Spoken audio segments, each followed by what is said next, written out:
안녕하세요. 흑태자가 죽은 지 수십 년이 지난 후 과도 한번 안 잡아보고서 대륙 최강의 검사가 된 시라노 번스타인의 이야기가 진행됩니다.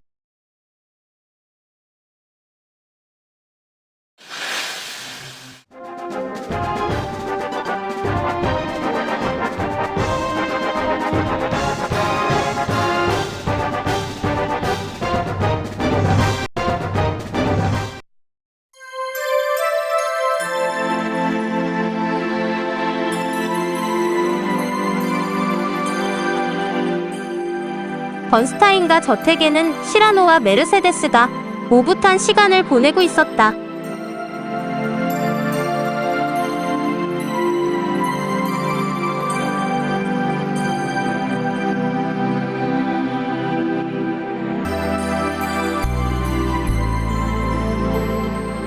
오늘은 두 사람의 약혼식이 진행될 예정이었다.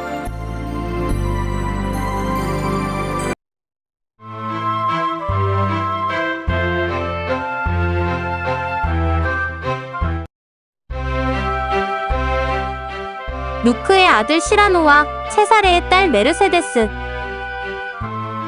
모두에게 환영받을 선남선녀의 약혼식이 올려질 예정이다.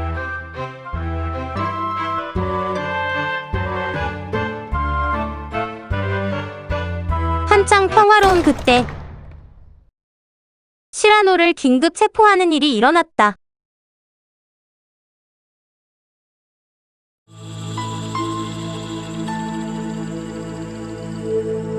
시라노의 재판이 열렸고 장인이 될 체사레가 직접 개정을 했다.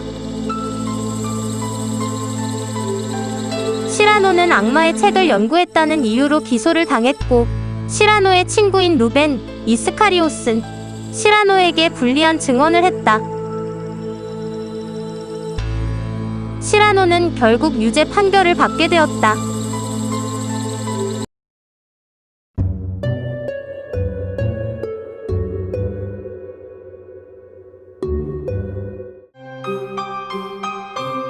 밤이 되어서야 모습을 드러낸 메르세데스. 뇌물을 건네주고 시라노와 둘만의 시간을 갖게 된다.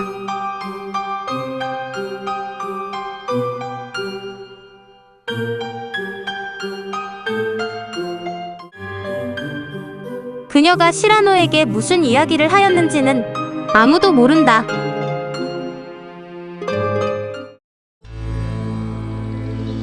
얼마 후 시라노는 인페르노의 유황굴로 옮겨지게 되었고 약혼녀였던 메르세데스가 프레데릭이라는 남자와 결혼했다는 소식을 듣게 된다.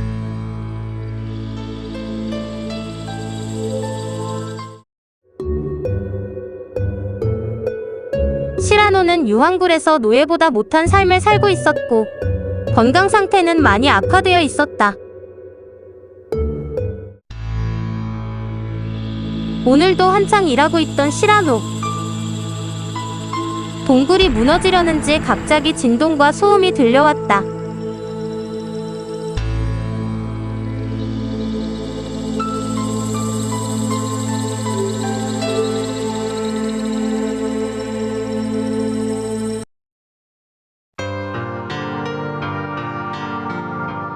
무사히 빠져나온 시라노는 길을 찾아 돌아가야 한다.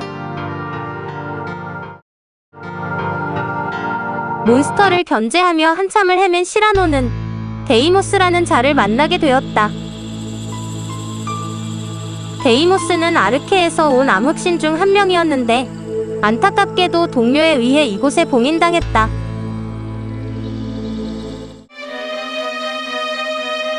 시라노는 기회를 봐서 데이모스를 또 찾아왔다. 창세 전쟁과 데이모스의 봉인 과정 등 시라노와 데이모스는 서로가 아는 것들에 대해서 내용을 공유하기 시작했다. 1년 후 시라노는 몸이 버텨내지 못해 쓰러졌고 간부는 시라노를 데이모스가 있는 곳에 버렸다.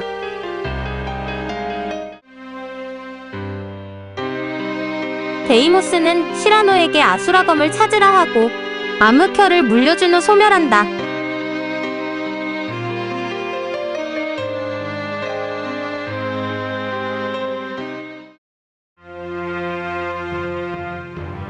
이 무렵 제피르 펠컨의 메디치라는 자가 인페르노의 감옥을 습격하려고 한다.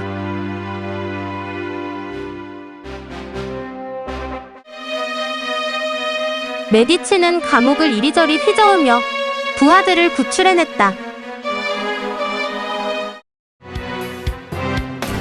어느덧 시라노의 감옥에 도착했고 메디치는 시라노까지 구해냈다.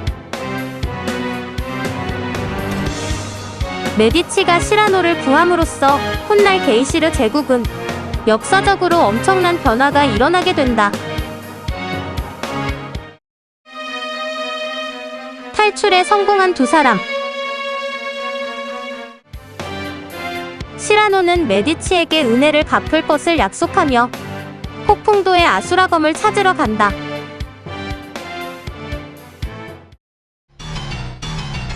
사막을 지나 폭풍도로 가려 했지만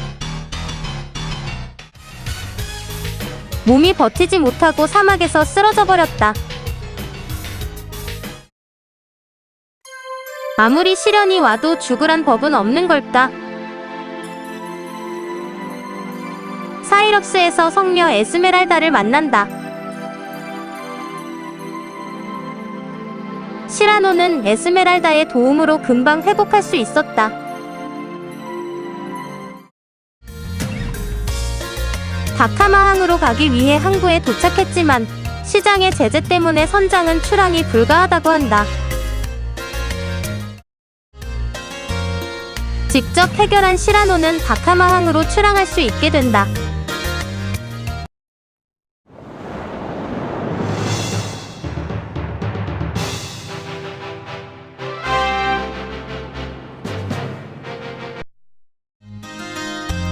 다카마에 도착했고 폭풍도로 떠나는 배를 발견했으나 선원들은 시라노를 태워주지 않았다.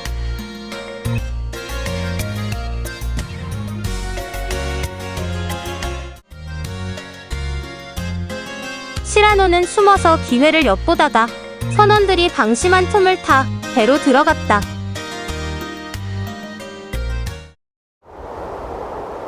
하지만 궂은 날씨와 크라켄이라는 바다괴물까지 나타나 배는 결국 침몰하고 말았다.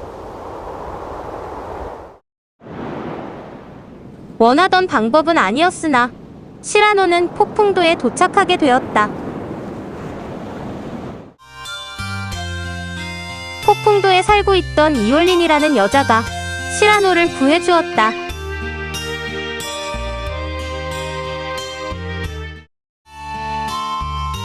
시라노는 단서를 찾아 아수라가 있는 곳을 추리해냈다. 그곳은 폭풍도의 정상.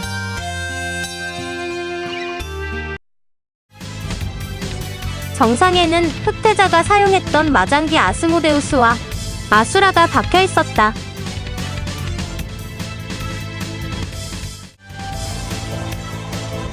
데이모스를 믿고 패기 있게 아수라를 잡은 시라노는 또다시 환자가 되었다. 이올린의 조언대로 시라노는 1년 넘게 검술과 마법을 배워나갔다. 이올린은 젊은 시절 당대의 검사였기에 이론적인 지식도 전수해 주었다. 이올린의 가르침을 통해 자신만의 검술로 승화시켜 놀라운 속도로 성장한 시라노는 다시 아수라에 도전했다.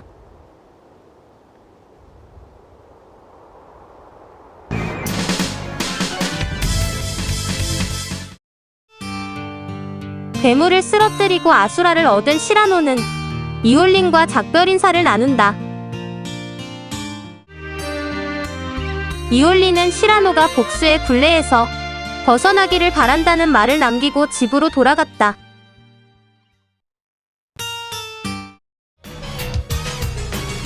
사이럽스로 돌아가는 시라노에게 작은 전투가 벌어졌고 이 전투에서 승리한 시라노는 실버라는 든든한 동료가 생겼다.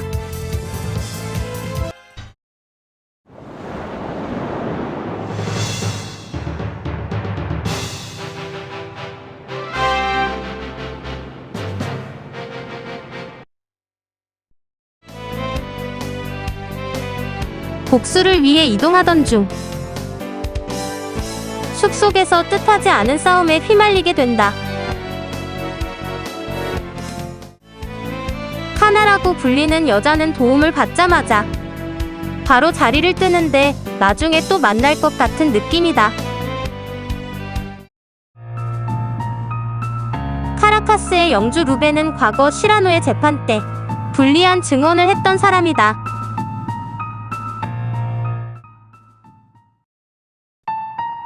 시라노가 차분히 기회를 엿보고 있을 때 카나가 다시 나타났다.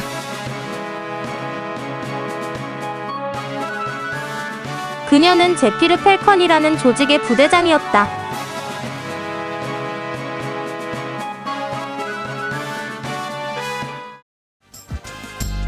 시라노는 루벤의 저택으로 정면 돌파하지 않고 비밀 통로를 통해 들어가 루벤의 방에 도달할 수 있었다.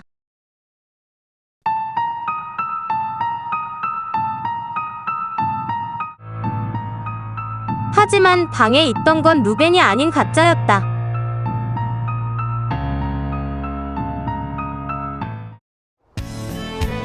루벤을 찾으러 가던 중 병사들의 총에 맞은 가족을 보았고 어쩔 수 없이 아이들을 살리기 위해 성녀 에스메랄다에게 먼저 가기로 했다. 에스메랄다의 집에 도착한 시라노. 시라노의 강렬한 인상 때문이었을까? 2년 만에 보는데 에스메랄다는 시라노를 기억해준다. 다음 날 에스메랄다의 집에 가니 에스메랄다가 라몬 자작에게 납치되었다는 사실을 듣게 된다. 불의를 용서할 수 없는 시라노는 라몬 자작의 저택에 들어와 에스메랄다를 찾았다. 저택을 돌아다니는 평범해 보이지 않은 남자. 샤르노스트라는 가면 쓴 이 사람은 정체가 뭘까? 일단 지금은 뜻이 맞게 되어 샤르노스트도 동행한다. 저택 내의 고문실. 에스메랄다는 라몬에게 고문을 받고 있었다. 나쁜 자식. 때릴 데가 어디 있다고.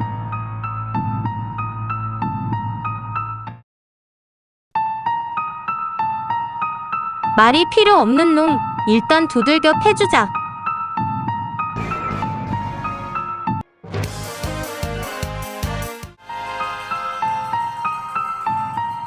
에스메랄다는 무사히 구출했고 샤르노스트는 목적을 이루니 말없이 사라졌다.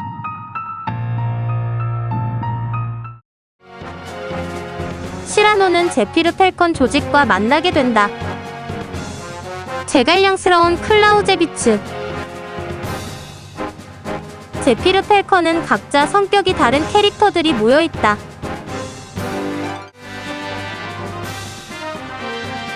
로베르토 데 메디치. 몇 년 전 시라노를 인페르노 감옥에서 꺼내준 은인이다. 제피르 펠컨과 함께하게 된 시라노는 클라우제비츠의 작전에 따라 임무 수행을 한다. 이번에도 비밀 통로를 통해 저택으로 잠입했고 다른 곳에서 상황이 좋지 않은 것을 느낀 시라노는 포로 구출은 나머지 사람들에게 맡기고 어디론가 달려간다. 시라노의 예상대로 메디치가 쓰러져 있었다. 이루스는 어떻게 데이모스의 파동을 감지할까? 이루스는 과거 창세전쟁에서 살아남아 이곳에서 지내온 파멸의 유스타시아로 데이모스를 봉인한 신 중 하나이다. 이번에도 샤르노스트가 나타나 시라노를 도와준다. 시라노는 부상을 입은 메디치를 실버에게 맡기고 루벤을 만나러 저택 안으로 들어간다.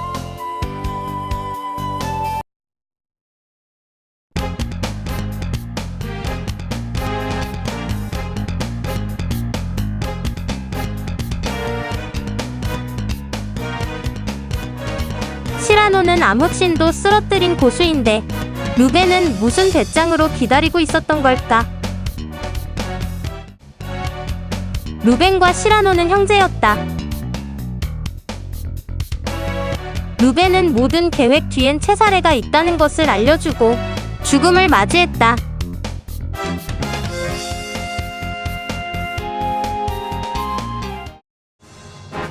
정식으로 카나가 이끄는 사부대에 소속된 시라노는 클라우제비츠의 지시대로 니코시아 지방으로 간다. 니코시아 도착. 조금 쉬었다가 문제의 요새로 간다.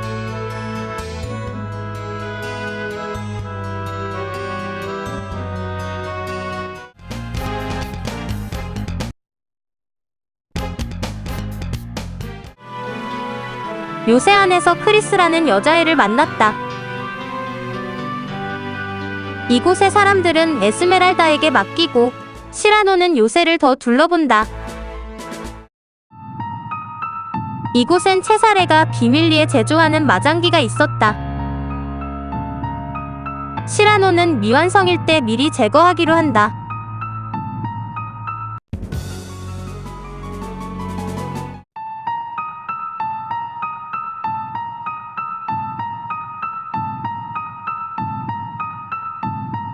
전투가 끝난 후 크리스가 제피르 펠컨으로 합류한다. 아직 크리스의 정체를 아는 사람은 없다.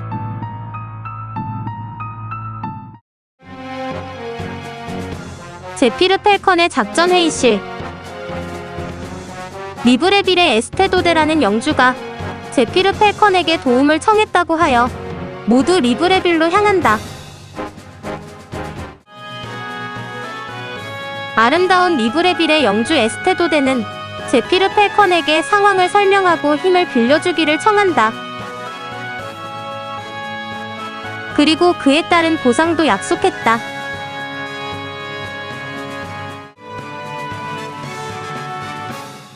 에스테도데와 메디치의 묘한 기류?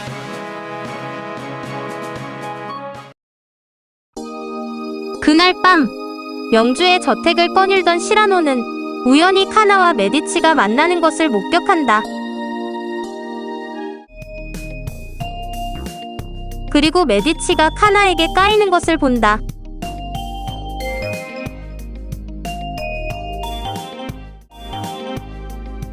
더 놀라운 것은 카나가 자신을 좋아한다는 이야기도 들었다.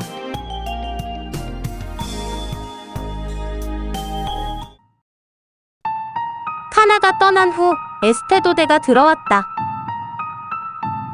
메디치는 카나에게 거절당한 슬픔이 너무 큰 나머지 에스테도데의 유혹을 뿌리치지 못하고 뜨거운 밤을 보내러 간다.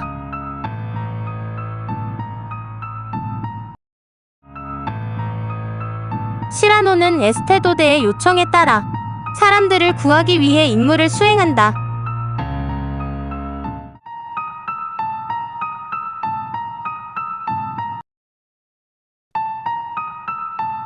적들을 물리치고 리브레빌 주민을 구출하는 데 성공한다. 제피르 펠컨의 작전 회의실. 클라우제비츠는 프리토리아, 멤피스, 보르도 세 곳에 있는 아군 포로를 구출하라는 지령을 내린다.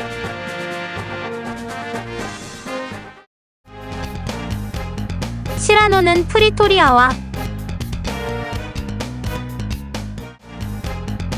멤피스의 임무를 우선 끝냈다.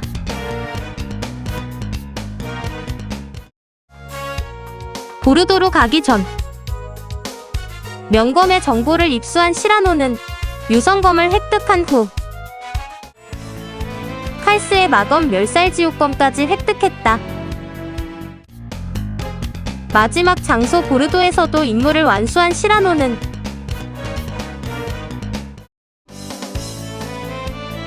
집결 장소에 도착했지만 아무도 보이지 않는다. 장소 변경에 의문이 들었지만 시라노는 일단 로우엔산 정상으로 출발한다. 알고 보니 프레데릭이 대포로 공격하기 위해 제피르 펠컨 모두를 속인 것.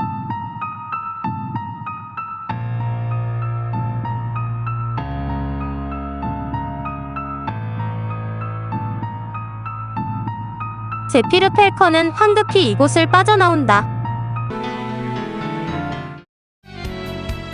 다행히 프레데릭은 제피르 펠컨을 죽일 생각은 없는 모양이다. 체사레는 무엇을 준비하는 것일까?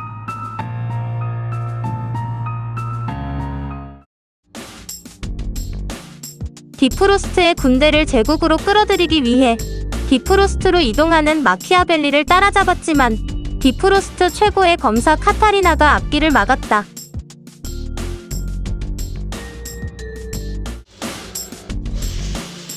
카타리나는 시라노에게 패하며 도망쳤다.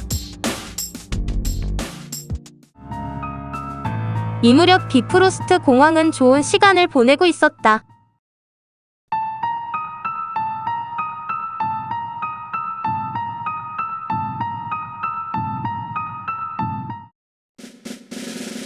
한편 방해되는 적들을 모두 물리치고 마키아벨리를 찾아온 시라노. 시라노는 감정에 치우치지 않고 마키아벨리를 살려준다.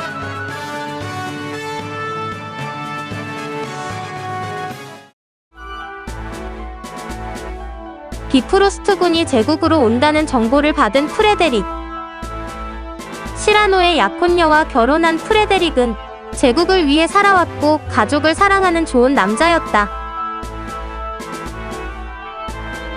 프레데릭은 작전을 위해 제피르 펠컨에게 도움을 청했다. 일원들은 출정 전날 밤 소소한 시간을 보내고 있었다.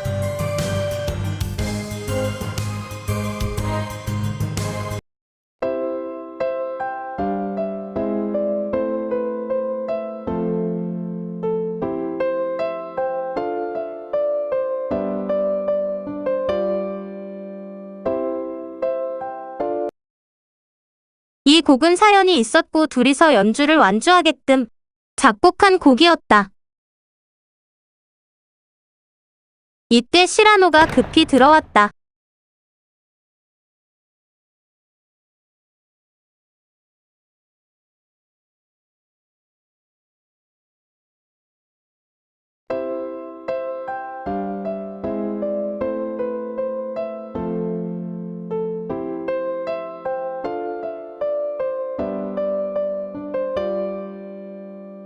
크리스와 크리스의 어머니만 아는 이 곡을 시라노는 크리스의 옆에 서서 자연스럽게 연주를 이어갔다.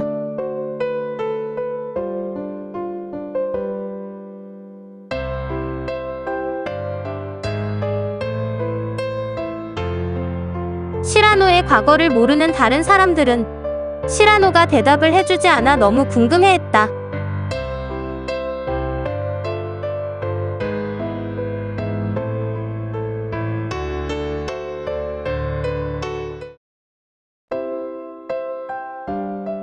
사실 이 곡은 과거 시라노가 약혼녀인 메르세데스에게 만들어준 곡이었다. 약혼 전 메르세데스는 이미 시라노의 아이를 임신 중이었고 태어난 아이가 바로 크리스, 본명은 크리스티나였다. 크리스는 시라노의 딸이었던 것이다.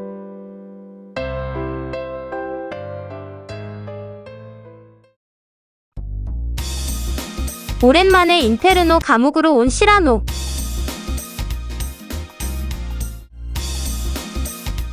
시라노는 점령군을 가볍게 해치운다. 다른 팀도 클라우제비치의 지휘 아래 성공적으로 임무를 완수했다.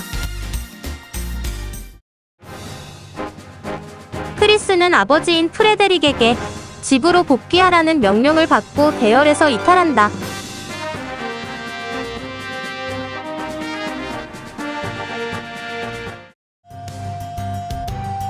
다음 날 시라노는 클라우제비치의 지시를 받아 비프로스트군의 병참기지를 습격했다.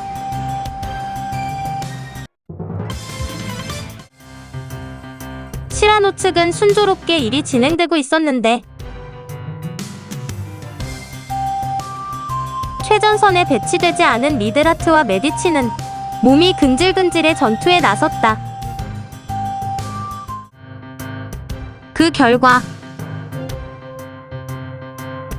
보급로를 빼앗겼고 시라노가 다시 탈환하러 간다.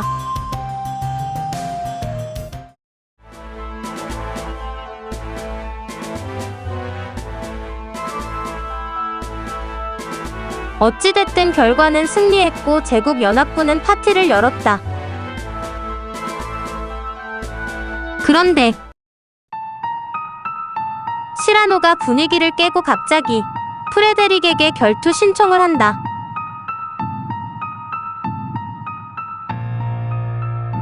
어이 시라노, 프레데릭은 임신한 메르세데스를 받아줬는데. 시라노의 과거를 알 리 없는 프레데릭은 어쩔 수 없이 시라노의 결투를 받아들인다. 프레데릭은 남자답게 결투를 피하지 않았고 둘은 이른 새벽 좋은 공기를 마시며 싸웠다. 결과는 시라노의 승리.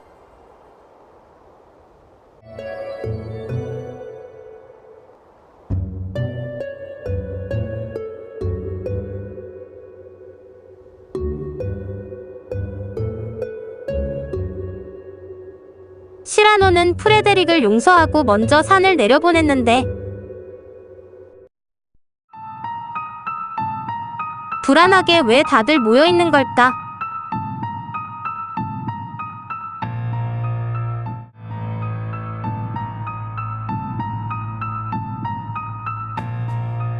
프레데릭을 먼저 내려보냈는데 시체가 되었다. 누군가의 음모인 걸까?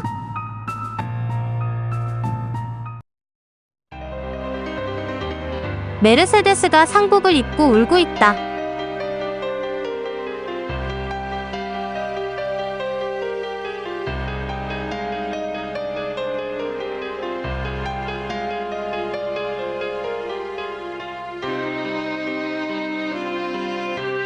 세사레가 프레데릭이 시라노에게 죽었음을 알렸다.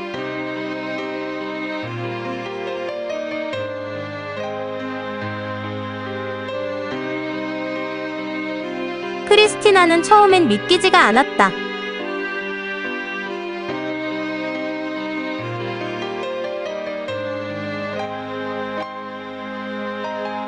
매우 분노한 크리스티나는 체사레에게 시라노에 대한 복수를 다짐했다.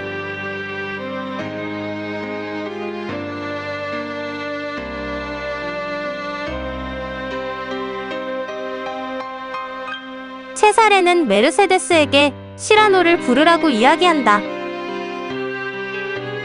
그리고 시라노가 오면 이 독을 먹이라고 한다.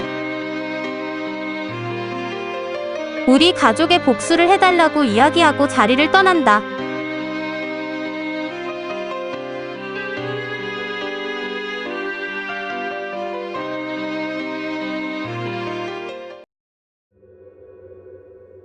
서풍의 광시곡 뒷이야기는 다음에 계속됩니다. 영상이 괜찮으셨다면 구독과 좋아요 부탁드립니다.